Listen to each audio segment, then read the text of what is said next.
Hello friends, कैसे हैं आप सभी लोग। देखिए, आज हम आप लोगों के लिए सीटेट के एनवायरनमेंट 30 क्वेश्चंस लेकर के आए हैं, जो आप लोगों के एग्ज़ाम के लिए बेहद इंपॉर्टेंट है। तो जो लोग अभी तक हमारे चैनल को लाइक एवं सब्सक्राइब नहीं किए हैं, वो लोग कर दीजिए @learn with अल्पना पे। ठीक है, आइए सबसे पहला क्वेश्चन हम लोग देखते हैं कि कौन सा ब्रांच यानी कि कांसा कांसा दो धातुओं का मिश्रण है। ये दो धातुएं हैं। पहला है तांबा और जस्ता, दूसरा है तांबा और टीन, तीसरा है तांबा और लोहा, चौथा है एल्यूमिनियम और टीन। तो देखिए, इसका पहला क्वेश्चन का आपका राइट ऑप्शन हो जाएगा तांबा और टीन।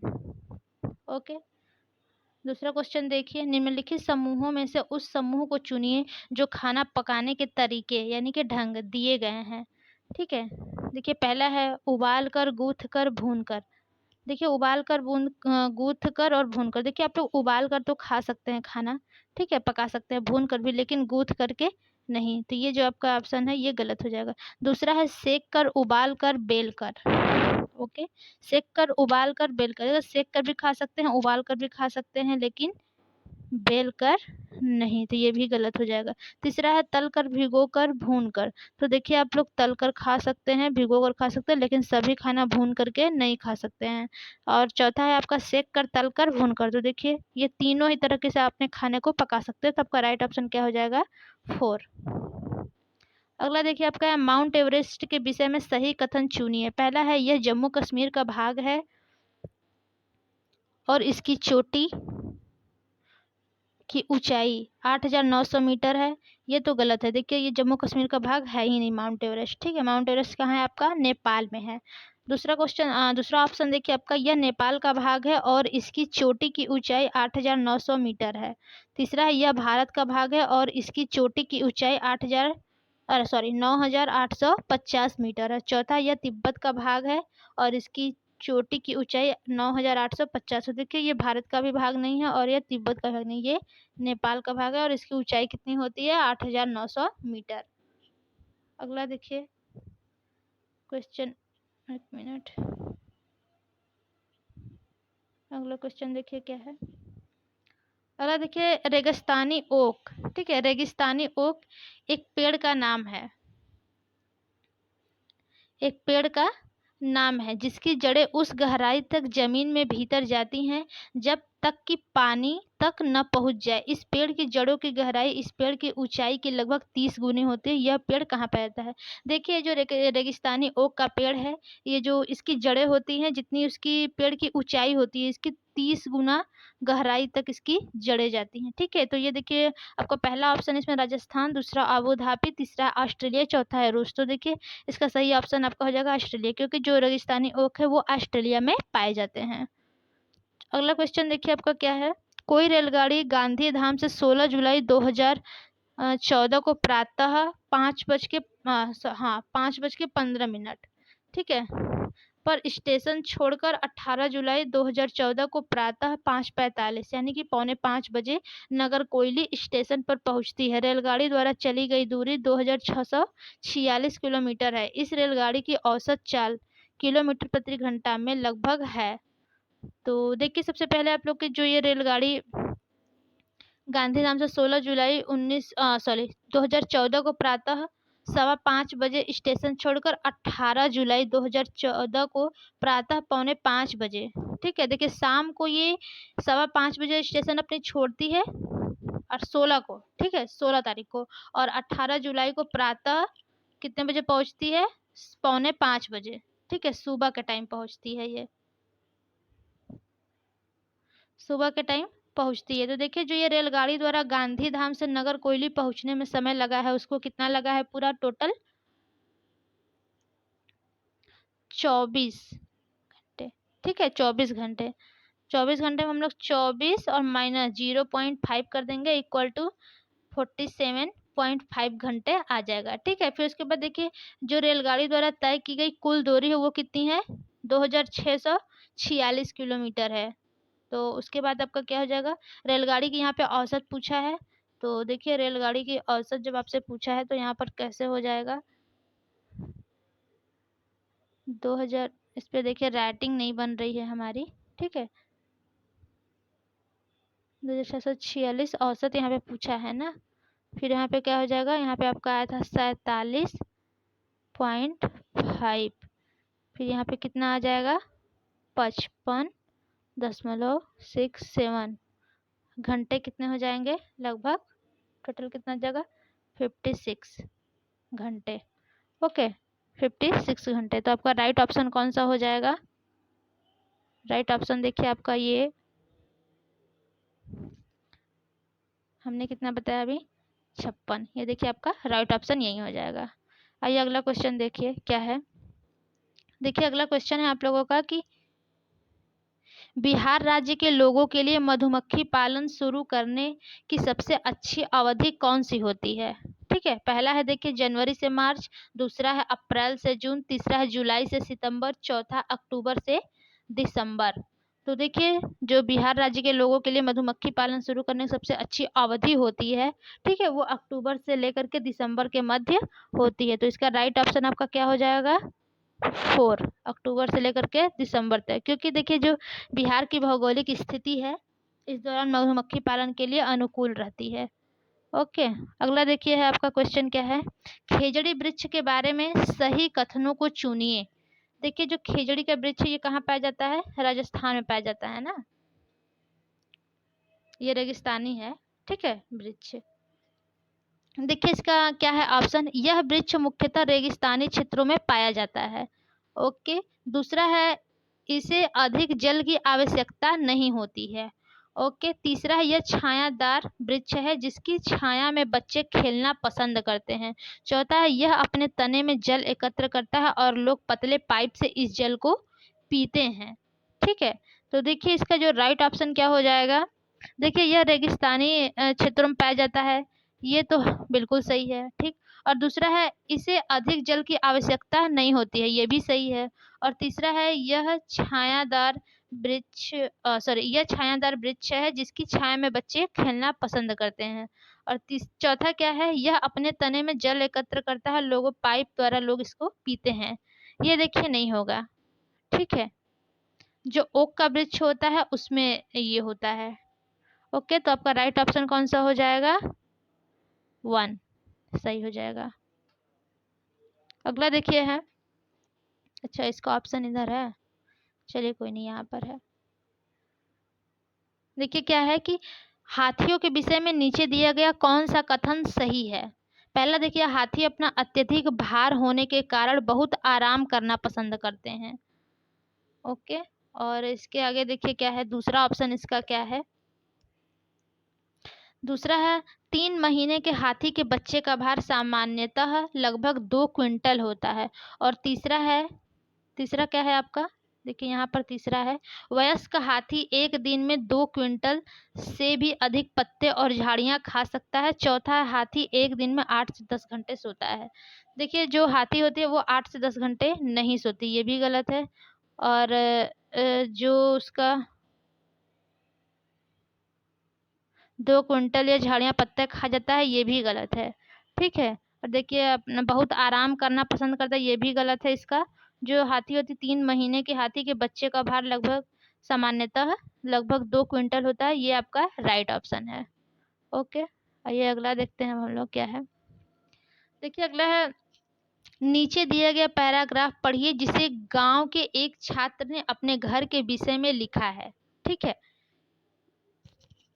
इसको पढ़ना है फिर उसी के अनुसार क्वेश्चन को सॉल्व करना है। ओके देखिए क्या लिखा है कि मैं गांव से आया हूँ, हमारे गांव में अत्यधिक वर्षा होती है इसलिए हमारे घर धरती से लगभग 10 से 12 फुट यानी कि 3 से 3.5 मीटर ऊंचे बने होते हैं। इन्हें मजबूत बांस के खंभों पर बनाया जाता है। यह घर अंदर से भी लकड़ी के बने होते हैं। यह गांव होना चाहिए। पहला है आंध्र प्रदेश में, दूसरा है असम में, तीसरा है तमिलनाडु में, चौथा है उत्तराखंड में। तो देखिए फ्रेंड्स जो इस टाइप के घर होते हैं जो जमीन से 10-12 फुट ऊंची यानी कि 3 से 3.5 मीटर ऊंचे बनाए जाते हैं बांस के खंभों पर, ये कहाँ पाए जाते हैं, ये असम में ये गाँव पाए जाते हैं ये घर। ठीक है क्योंकि वहाँ पे बारिश बहुत ज्यादा होती है इसलिए। अगला देखिए आपका क्या है, अगला क्वेश्चन है आपका ब्रेल लिपि पर मोटे कागज पर ठीक है। ब्रेल लिपि में मोटे कागज पर उभरे हुए बिंदु बने होते, यह लिपि आधारित होती है। पहला ऑप्शन है 4 बिंदुओं पर, दूसरा ऑप्शन है 6 बिंदुओं पर, और तीसरा ऑप्शन है 8 बिंदुओं पर, चौथा ऑप्शन है 10 बिंदुओं पर। तो देखिए फ्रेंड्स, जो आपकी ये जो ब्रेल लिपि मोटे कागज पर उभरे हुए बिंदु बने होते हैं, ये 6 बिंदुओं पर आधारित होते हैं। तो आपका राइट ऑप्शन क्या हो जाएगा? 2। आगे देखिए क्या है, निम्नलिखित पक्षियों में से कौन काफी हद तक अपनी गर्दन को पीछे तक घुमा सकता है? पहला है मैना, दूसरा उल्लू, तीसरा कौवा, और चौथा ऑप्शन लास्ट है आपका कोयल। ठीक है, तो देखिए जो मैना होती है, देखिए ठीक है, वो गर्दन अपनी झटके से पीछे घुमाती है, और जो उल्लू होता है वो काफी हद तक पीछे घुमाता है। तो आपका राइट ऑप्शन क्या हो जाएगा? 2। ओके। अगला देखिए क्या है, हमारे देश के नीचे दिए गए भाग में खाने की चीजें जैसे टेपियोका और नारियल को लोग अपने घर के आंगन में ही उगाते हैं, और उन्हें इनसे बने खाने का स्वाद बहुत अच्छा लगता है। ठीक है, पहला है मतलब ये कहाँ पाया जाता है? ठीक है, तो पहला है आंध्र प्रदेश में, दूसरा असम, तीसरा गोवा, और चौथा है केरला में। तो देखिए इसका राइट ऑप्शन क्या हो जाएगा? जो टेपिकोआ होता है और नारियल होता है, वहाँ कहाँ पे पाया जाता है? वो केरल में पाया जाता है। ओके। अगला देखिए क्या है, अगला देखिए क्वेश्चन है कि कोई डॉक्टर एक मरीज को खाने के लिए कुछ दवाइयाँ लिखता है और साथ ही गुड़, आंवला और हरी पत्तेदार सब्जियां जरूर खाने का सुझाव देता है। यह मरीज किस रोग से पीड़ित है? दूसरा है देखिए पहला ऑप्शन है बुखार, दूसरा ऑप्शन है मियादी बुखार, तीसरा ऑप्शन है मलेरिया, और चौथा है एनीमिया। तो देखिए एनीमिया, बुखार में तो ऐसा कुछ होता नहीं है। ठीक है, और देखिए आपका जो ये मियादी बुखार है, इसमें देखिए जो एनीमिया होती है उसमें देखिए ब्लड की कमी हो जाती है, इसलिए गुड़, आंवला और हरी पत्तेदार सब्जियों खाने के लिए कहा जाता है। तो राइट ऑप्शन आपका क्या हो जाएगा? 4। अगला देखिए क्वेश्चन क्या है, अगला है, कुछ पक्षी हमारी तुलना में 4 गुनी अधिक दूरी तक ओके, कुछ पक्षी हमारी तुलना में 4 गुनी अधिक दूरी तक देख सकते हैं। ये पक्षी हैं, पहला कौवा, चील, बुलबुल, दूसरा है बाज, कबूतर, तोता, तीसरा है चीज, बाज, गिद्ध, और चौथा फाख्ता कौवा, मोर। तो देखिए जो पक्षी होते हैं, जो कुछ पक्षी होते हैं, ठीक है, हमारी तुलना में 4 गुना अधिक दूरी तक देखते हैं, वो देखिए फाख्ता कौवा और मोर होता है। सॉरी सॉरी सॉरी सॉरी, फाख्ता कौवा मोर नहीं होता है, एक सेकेंड। हाँ, देखिए ये इसका तीसरा ऑप्शन सही होगा। ठीक है, चील, चीज होता है ना, इसको चील बोलते हैं, चीज। चलिए ठीक है, अच्छा। बाज और गिद्ध, ये तीनों देखिए हमारी तुलना में 4 गुनी अधिक दूरी तक देख सकते हैं, फिर देखते हैं। अगला देखिए क्वेश्चन है कि भारत के मानचित्र में दिल्ली की स्थिति, ठीक है, भारत के मानचित्र में दिल्ली की स्थिति के सापेक्ष हिमाचल प्रदेश की राजधानी शिमला और मध्य प्रदेश की राजधानी भोपाल क्रमशः स्थित है। दिल्ली के पहला ऑप्शन है उत्तर पूर्व और उत्तर पश्चिम में, दूसरा है दक्षिण पश्चिम और दक्षिण पूर्व में, तीसरा है उत्तर और दक्षिण में, और चौथा है दक्षिण पूर्व और उत्तर पश्चिम में। तो देखिए जो भारत के मानचित्र में दिल्ली है वो देखिए उत्तर दिशा में है। ठीक है, उसके सापेक्ष हमसे क्या पूछा है? हिमाचल प्रदेश में। ओके, उसके सापेक्ष देखिए हिमाचल प्रदेश की राजधानी शिमला पूछा है। ठीक है, तो देखिए वो दिल्ली के उत्तर में तथा मध्य प्रदेश की राजधानी भोपाल दिल्ली के दक्षिण में स्थित है। तो इसका राइट ऑप्शन क्या हो जाएगा? उत्तर और दक्षिण में। अगला क्वेश्चन देखिए, ईवीएस संक्षेपण रिक्त स्थान है, अर्थ प्रयुक्त होता है। पहला है एनवायरमेंटल स्किल्स, दूसरा एनवायरमेंटल साइंस, और हम लोग इस क्वेश्चन को पढ़ रहे हैं, तीसरा है एनवायरमेंटल सोर्सेस, चौथा एनवायरमेंटल स्टडीज।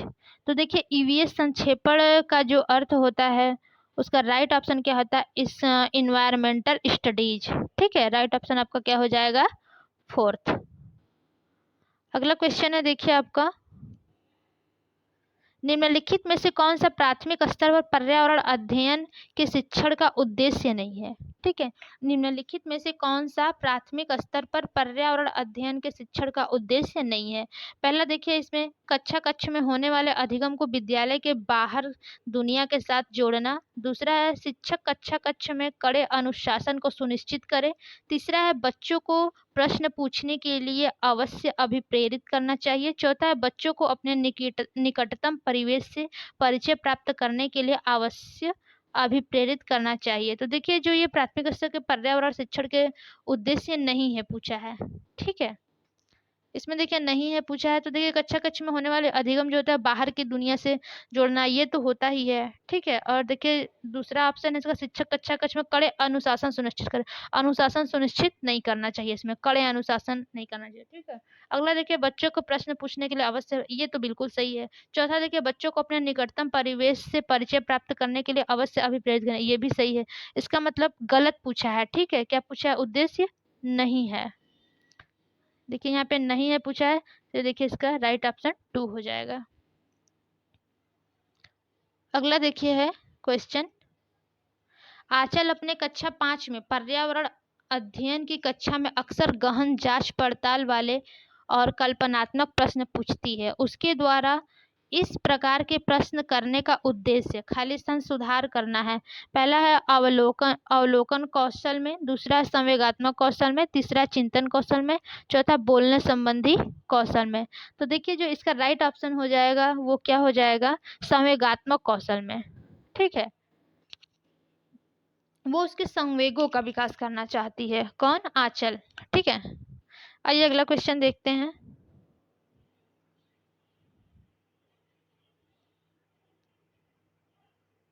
सॉरी, इसका आंसर देखिए कहाँ, अच्छा इसका आंसर यहाँ पर है। चलिए पहले क्वेश्चन पढ़ता है, उसके बाद फिर करते हैं। देखिए कक्षा 3, ठीक है, कक्षा 3 के शिक्षार्थियों को हमारे दोस्त पक्षी प्रकरण पढ़ाते समय निचली कक्षा दी गई पद्धति का प्रयोग करती है। पहला है पक्षियों पर आधारित वृत्त चित्र दिखाना। दूसरा है विभिन्न पक्षियों की तस्वीरों वाले चार्ट का प्रयोग करना और संक्षेप में उनका वर्णन करना।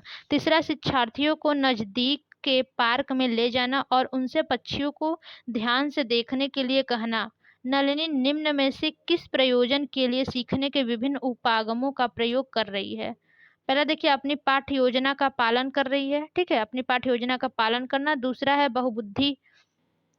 बहुबुद्धि वाले शिक्षार्थियों की विभिन्न आवश्यकताओं को पूरा करना। तीसरा है दूसरे शिक्षकों और अभिभावकों को प्रभावित करना। चौथा है शिक्षार्थियों में तर्क शक्ति का विकास करना। तो देखिए इसका जो राइट ऑप्शन हो जाएगा वो कौन सा हो जाएगा? बहुबुद्धि वाले शिक्षार्थियों को विभिन्न आवश्यकताओं को पूरा करना, ठीक है। जो अपनी पाठ्य योजना का पालन करना, ये आपका राइट ऑप्शन नहीं होगा। दूसरे शिक्षक अभ्यर्थियों को प्रभावित करते हैं, ये भी गलत हो जाएगा। तर्क शक्ति विकास, इसमें तर्क शक्ति वाली कोई बात ही नहीं है, ठीक है। इसमें क्या है? बहुबुद्धि वाले शिक्षार्थियों को विभिन्न आवश्यकताओं को पूरा करना है। अगला क्वेश्चन देखिए क्या है।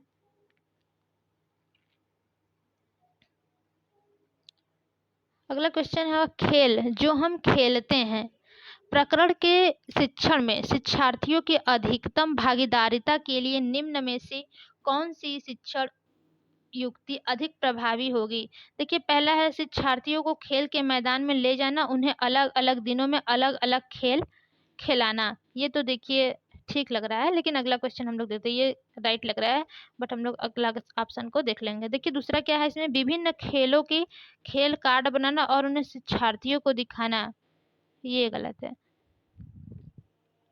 और अगला देखिए पॉइंट क्या है, थर्ड ऑप्शन, शिक्षार्थियों को भीतर और बाहर खेले जाने वाले विभिन्न खेलों के नाम याद करने के लिए कहना, ये भी गलत हो जाएगा। और चौथा आपका, शिक्षार्थियों को टेलीविजन पर खेल संबंधी कार्यक्रमों को देखने और उस पर आधारित सामान्य परियोजना कार्य बनाने के लिए कहना, ये भी गलत है। तो आपका राइट ऑप्शन कौन सा हो जाएगा? ऑप्शन 1 इसका सही है। ओके अगला क्वेश्चन देखिए क्या है आपका। अगला क्वेश्चन देखिए आपका है कि निम्न में से कौन सा पर्यावरण, ठीक है, निम्न में से कौन सा पर्यावरण की कक्षा में रूपात्मक आकलन का समुचित कार्य नहीं है? देखिए यहाँ पर ध्यान से, यहाँ पे नहीं पूछा है, ओके, नहीं पूछा है तो यहाँ पे क्या हो जाएगा, देखिए पाठ में दी गई महत्वपूर्ण शब्दावली की परिभाषा को व्याख्या करना, ये तो नहीं होगा। ठीक है, आकलन परिभाषा देना, ये व्याख्या करना शब्दावली का, ये सही ऑप्शन नहीं है। अगला देखिए, दिए गए प्रयोगात्मक क्रियाकलापों को पूरा करना और अपने अवलोकन को दर्ज करना, ये भी गलत है इसका। और अगला देखिए क्या है कि दिए गए प्रयोगात्मक प्रारूप के चिन्हांकन वाले आरेख बनाना, ये भी गलत है। चौथा क्या है आपका, जल प्रदूषण की कहानियों के विषय में चर्चा करना, ये देखिए सबसे राइट ऑप्शन है। ठीक है, पर्यावरण की कक्षा में जो रूपात्मक आकलन होता है उसका कार्य नहीं पूछा है ना, तो नहीं पूछा है तो यही नहीं होगा, जल प्रदूषण की कहानियों के विषय में चर्चा करना। ठीक है, बाकी सब तो है ही। ठीक है, पहला भी सही है, दूसरा भी सही है, तीसरा भी सही है, लेकिन बट यहाँ पे देखिए नहीं पूछा है तो पहला दूसरा तीसरा आपका गलत हो जाएगा, चौथा आपका गलत है तो वो सही हो जाएगा। अगला क्वेश्चन देखिए, अगला क्वेश्चन देखिए क्या है कि जीव जंतुओं पर आधारित पाठ को पढ़ाने के बाद शीतल कक्षा 4 के शिक्षार्थियों के लिए चिड़ियाघर के भ्रमण का आयोजन करती है, यह खाली स्थान में शिक्षार्थियों की मदद करेगा। पहला देखिए क्या है ऑप्शन कि जीव जंतु संरक्षण के कौशलों के विकास, इसमें जीव जंतु के कौशलों के विकास तो इसमें कैसे होगा, इसमें नहीं होगा। दूसरा देखिए दैनिक समय सारणी की चर्चा में बदलाव, ये भी नहीं होगा, घुमाने ले जा रही है तो इसमें समय सारणी की चर्चा में कैसे बदलाव हो जाएगा। तीसरा कक्षा कक्षीय अधिगम को वास्तविक जीवन की परिस्थितियों के साथ जोड़ने, देखिए ये तो यहाँ पे राइट लग रहा है, बट हम लोग अगला ऑप्शन भी देख लेंगे, कक्षीय जो अधिगम है उसको वास्तविक जीवन की परिस्थितियों के जोड़ने के साथ।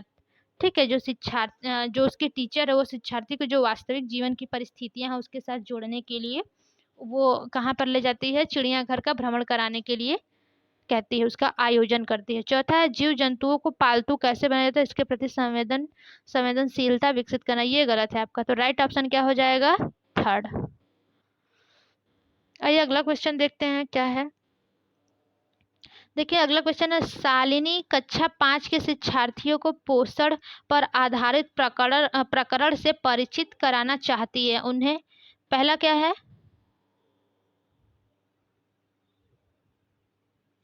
पहला ऑप्शन देखिए श्यामपट्ट पर पाचन तंत्र का आरेख बनाना, प्रकरण से इसका तो कोई मतलब नहीं है आरेख बनाने से। ठीक है, दूसरा है पोषक तत्वों से भरपूर विभिन्न प्रकार के भोजन के उदाहरण देने चाहिए, देखिए इसका ये भी सही नहीं है, बट जैसे उदाहरण देना चाहिए तो ठीक है, बट इससे भी कहीं इंपॉर्टेंट को मतलब उसका जो सर्वाधिक महत्वपूर्ण हो सकता है। ठीक है, तो देखिए हम लोग अगला क्वेश्चन देखेंगे कि विभिन्न प्रकार के भोजन को प्रदर्शित करने वाले चार्ट का प्रयोग करना चाहिए, ये भी नहीं। चौथा देखिए क्या, शिक्षार्थियों से कहना चाहिए कि वे अपने टिफिन का बॉक्स खोले, उसके तत्वों का अवलोकन करें और उसके बाद उन्हें व्याख्या करनी चाहिए, ये देखिए आपका राइट ऑप्शन हो जाएगा। ठीक है, शालिनी को शिक्षार्थियों से कहना चाहिए कि वे अपने टिफिन का बॉक्स खोले और उसके तत्वों का अवलोकन करें और उसके बाद उसकी व्याख्या करें। ओके, आइए अगला क्वेश्चन देखते हैं हम लोग क्या है। अगला क्वेश्चन है आपका देखिए कि रश्मि को यह सिखाया जाता है कि वह प्रश्न पत्र बनाते समय निम्न चरणों यानी कि क्रम में नहीं है का अनुपालन करे। पहला है प्रश्न लिखना, दूसरा है रूपरेखा डिजाइन तैयार करना, और तीसरा है प्रश्न पत्र का संपादन करना, चौथा ब्लूप्रिंट तैयार करना। देखिए इसका राइट ऑप्शन क्या हो जाएगा, सबसे पहले तो देखिए हमें क्या करना है कि सबसे पहले देखिए रूपरेखा डिजाइन तैयार करेंगे हम। ठीक है, सबसे पहले हम रूपरेखा डिजाइन करेंगे, पहला ये हो जाएगा ये, और उसके बाद हम लोग क्या करेंगे, उसके बाद हम लोग ब्लू प्रिंट तैयार करेंगे, ब्लू प्रिंट तैयार करेंगे। फिर पहले देखिए डिजाइन हमने तैयार किया, फिर ब्लू प्रिंट तैयार किया। ठीक है, उसके बाद हमने उस पर क्या किया, प्रश्न लिखा, तीसरा आपका ये हो गया, और लास्ट में चौथा क्या बचा, ए। तो जिस ऑप्शन में देखिए कौन सा है, दूसरा चौथा पहला तीसरा, दूसरा चौथा पहला तीसरा, तो ये देखिए आपका 2 में है। ठीक है, तो राइट ऑप्शन कौन सा आपका हो जाएगा, 2। आइए अगला क्वेश्चन देखते हैं क्या है। अगला क्वेश्चन है देखिए आपका कि हरप्रीत अपने शिक्षार्थियों को यह सुझाव देना चाहती है कि पर्यावरण संरक्षण के लिए किस प्रकार एक व्यक्ति सबसे अच्छे संभावित तरीके से अपना योगदान दे सकता है, उनका सबसे बेहतर सुझाव हो सकता है। पहला है आपका, देखिए, आने जाने के लिए सार्वजनिक साधनों का प्रयोग, आने जाने के लिए सार्वजनिक साधनों का प्रयोग करना। ठीक है, ये देखिए आपका सही है। दूसरा है कार, स्कूटर आदि जैसे व्यक्तिगत वाहन न रखें। अगला देखिए, घर से बाहर अक्सर आने जाने से बचना। चौथा है अपनी व्यक्तिगत वाहन के इंजन की नियमित जांच। तो देखिए, जो इस क्वेश्चन का आपका सही ऑप्शन हो जाएगा, देखिए जो हरप्रीत है, वो हरप्रीत का शिक्षार्थियों को सबसे बेहतर सुझाव क्या होना चाहिए कि आने जाने के लिए सार्वजनिक साधनों का प्रयोग करना हो सकता है। ठीक है, तो देखिए आपका राइट ऑप्शन ए हो जाएगा, आने जाने के लिए सार्वजनिक साधनों का प्रयोग करना। जहाँ पे देखिए आप लोग को नहीं समझ में आया, कमेंट बॉक्स में कमेंट करिएगा। ओके, और आप लोगों को हमारी वीडियो ये पसंद आ रही होगी तो लाइक एंड सब्सक्राइब जरूर कर दीजिएगा। अगला देखिए हम लोग क्वेश्चन क्या है कि कक्षा 5 के शिक्षार्थियों में जिज्ञासा जागृत करने का निम्न में से सबसे प्रभावी तरीका है। क्या है? अधिक हस्तपरक अनुभव प्रदान करना। दूसरा है लिखित कार्य में उन्हें अधिक अभ्यास देना। तीसरा है अक्सर इकाई परीक्षणों का आयोजन करना। चौथा है गहन जांच परक और कल्पनात्मक प्रश्न पूछना। तो देखिए इसका जो राइट ऑप्शन हो जाएगा कक्षा 5 के जिज्ञासा जागृत करना। ठीक है, बच्चों के जानने की शक्ति को प्रभावित करने का तरीका करना है। तो उससे देखिए सबसे ज्यादा तो, अरे सॉरी, कहाँ गया आपका क्वेश्चन? अच्छा, ये वाला क्वेश्चन था ना। हाँ, देखिए उसे कल्पनात्मक प्रश्न पूछना चाहिए, गहन करना चाहिए। ठीक है, जांच परख और कल्पनात्मक प्रश्न पूछना चाहिए जो कक्षा 5 के शिक्षार्थियों में जिज्ञासा जागृत करने का सबसे प्रभावी तरीका है। ओके, आइए अगला क्वेश्चन देखते हैं। अगला क्वेश्चन हमारा देखिए, यदि 1 महीने के लिए बिजली न हो, ठीक है, यदि 1 महीने के लिए बिजली न हो तो हमारा जीवन किस प्रकार प्रभावित होगा? इस प्रश्न को पूछने का उद्देश्य है, पहला है समुचित तरीके से बिजली का प्रयोग करने के प्रति शिक्षार्थियों को संवेदनशील बनाना। दूसरा है बिजली के स्रोतों के विषय में शिक्षार्थियों का आकलन करना। तीसरा, शिक्षार्थियों के कल्पना परक और चिंतन परक कौशलों का विकास करना। चौथा, शिक्षार्थियों का सामान्य जानकारी का आकलन करना। तो देखिए आपका इसका राइट ऑप्शन क्या हो जाएगा? इसका देखिए जो राइट ऑप्शन हो जाएगा वो है शिक्षार्थियों के कल्पनात्मक और चिंतन परक कौशलों का विकास करना है। ओके, तो आपका राइट ऑप्शन क्या हो जाएगा? थर्ड इसका राइट। आगे देखिए क्या है। अगला देखिए है कि कक्षा 5 की पर्यावरण अध्ययन की पाठ्य पुस्तक के, ठीक है, कक्षा 5 की पर्यावरण अध्ययन की पाठ्य पुस्तक के एक पाठ में सर्वेक्षण और लेखन पर एक भाग का मुख्य उद्देश्य है, पहला शिक्षार्थियों का सामान्य जानकारी का आकलन करना। दूसरा, शिक्षार्थियों को अवसर उपलब्ध कराना कि वे चीजों को खोजें और सीखें। तीसरा, विषय और आधारभूत अवधारणाओं को सीखने में शिक्षार्थियों की मदद करना। चौथा, शिक्षार्थियों के व्यवहारिक कौशलों में सुधार करना। तो देखिए सबसे राइट ऑप्शन आपका यही हो जाएगा कि शिक्षार्थियों को अवसर उपलब्ध कराना ताकि वो चीजों को खोज सके और सीख सके। देखिए सबसे इम्पोर्टेंट होता है अन्वेषण करना, यानी कि खोज करना। खोज करने से बच्चा का जो तार्किक चिंतन होता है, ठीक है, सर्वेक्षण होता है, लेखन होता है, ये सबसे अधिक प्रभावशाली होता है और बच्चा जल्दी इससे सीखता है। अगला क्वेश्चन देखिए क्या है। वृक्ष संरक्षण की अवधारणा, ठीक है, वृक्ष संरक्षण की अवधारणा के विषय में शिक्षार्थियों को संवेदनशील बनाने के लिए गुंजन निम्नलिखित क्रियाकलापों का आयोजन करती है। पहला है प्रत्येक शिक्षार्थी को इस बात के लिए प्रोत्साहित करना कि वे एक एक वृक्ष को अपनाएं और उसकी देखभाल करें। दूसरा, वन संरक्षण पर वाद विवाद प्रतियोगिता का आयोजन करना। तीसरा है वृक्षों पर आधारित पोस्टर निर्माण संबंधी प्रतियोगिता का आयोजन करना। और चौथा है आपका शिक्षार्थियों को कटी लकड़ियों के भंडार दिखाना। इसमें देखिए क्या लिखा है कि वांछित उद्देश्यों को प्राप्त करने में ऊपर दी गई गतिविधियों में से कौन सी सबसे कम प्रभावी है। इसका मतलब ये चारों ही सही है, लेकिन यहाँ पे पूछा है कि सबसे कम प्रभावी कौन सी है। ओके, तो देखिए यहाँ पर जो विश्व संरक्षण की अवधारणा के संबंध में शिक्षार्थियों को संवेदनशील बनाने के लिए पूछा गया है। ओके, तो यहाँ पर देखिए सबसे आपका राइट ऑप्शन क्या हो जाएगा? देखिए 1 मिनट, यहाँ पे थोड़ा-सा मिस्टेक हो रहा है, ठीक है? शिक्षार्थियों को कटी लकड़ियों के भंडार दिखाना सबसे कम प्रभावी होगा, ठीक है? तो देखिए आपका जो चौथा ऑप्शन है, यहाँ पे कुछ गड़बड़ समझ में नहीं आ रहा, कैसे ऑप्शन दे दिया है? ए, बी, फिर 3, 4 है।